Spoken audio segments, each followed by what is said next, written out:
Avec ce récit donc du songe de Jacob, là se matérialise ce que la pensée hébraïque nomme l'alliance. Alors qu'est-ce que l'alliance?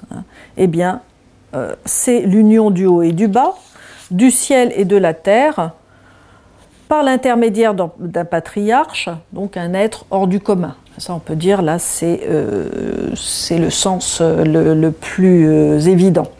Cette alliance apparaît à Jacob en songe, à l'aube, c'est-à-dire juste avant que la lumière ne se manifeste. Cette précision indique un événement qui n'est pas encore produit, donc, mais qui est en potentiel, ou à venir.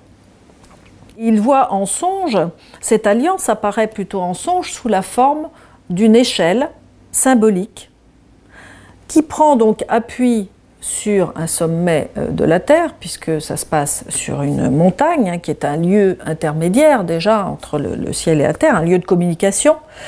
Et cette échelle prend forme dans la tête du patriarche Jacob. Ce patriarche incarne lui-même une sommité de la terre humaine. Et Jacob veut dire, le nom de Yaakov veut dire celui qui a surpassé ou celui qui se surpasse.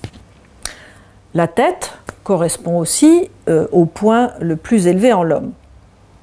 Donc, selon les correspondances analogiques entre le macrocosme et le microcosme, que partagent donc d'ailleurs, entre parenthèses, les taoïstes et les kabbalistes, donc, selon ces correspondances, la tête de l'homme est dite ronde comme le ciel, et il existe un point de communication précis dans le crâne, qui est d'ailleurs appelé chez les Chinois porte du ciel, à laquelle semble faire écho la porte du ciel du songe de Jacob. Et tous deux, donc taoïstes et kabbalistes, considèrent que, analogiquement, la tête de l'homme est ronde comme le ciel.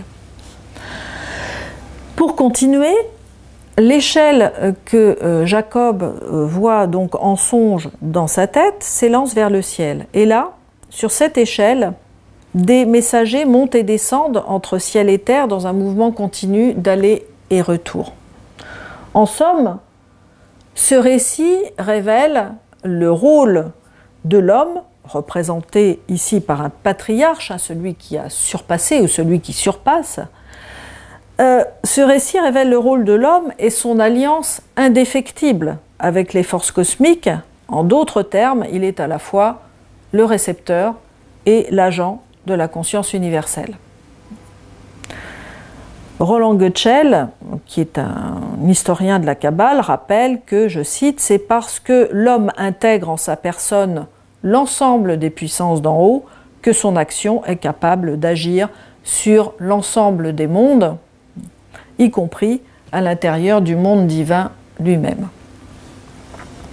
L'homme est donc central dans ce dispositif cosmique. Je vous rappelle que pour le Zohar est appelé homme celui qui est utile en haut comme en bas, tout comme l'homme véritable, l'homme accompli, l'est tout autant aussi dans la vision chinoise.